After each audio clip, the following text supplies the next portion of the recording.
Common mistakes Tamil speakers make in English. So ஒரு sentence சொல்கிறோம், அதை எப்படி ப்ராப்பராக சொல்லணும், இது ரைட்டாக ராங்கா அப்படின்றது நம்ம இப்போ பார்க்க போகிறோம். 5 எக்ஸாம்பிள்ஸ் இருக்குது. We will go through one by one. ஒன்றா பார்க்கலாம். ஸோ மை செல்ஃப் ரமேஷ் அப்படின்னு நிறைய பேர் சொல்கிறாங்க, which is wrong. I am Ramesh அப்படின்னு சொல்லணும், அதுதான் வந்து correct. I am followed by name, I am Ramesh அப்படின்னு சொல்லணும். She did not told me. Okay, did நாட்க்கு அப்புறம் ஒரு பாஸ்ட் டென்ஸ் வராது. டிட் நாட் டோல்ட் மீ, டோல்டுன்றது வந்து பாஸ்ட் டென்ஸ், ஸோ அப்படி சொல்லக்கூடாது.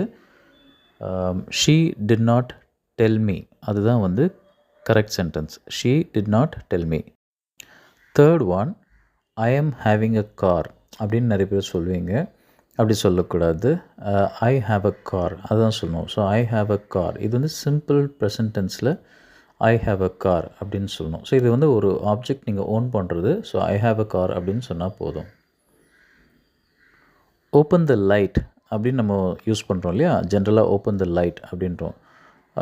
ஓப்பன் த லைட் சொல்லாமல் turn on the light or சுவிட்ச் ஆன் த லைட் அப்படி சொல்லலாம். Turn on the light or சுவிட்ச் on the light. Last one, I met him 2 years before அப்படின்னு சொல்லுவோம். 2 years பிஃபோர் யூஸ் பண்ணக்கூடாது. ஐ met him 2 years ago. அகோன்றது தான் பாஸ்ட்டை சொல்கிறதுக்கு கரெக்டான வேர்ட். ஐ met him 2 years ago.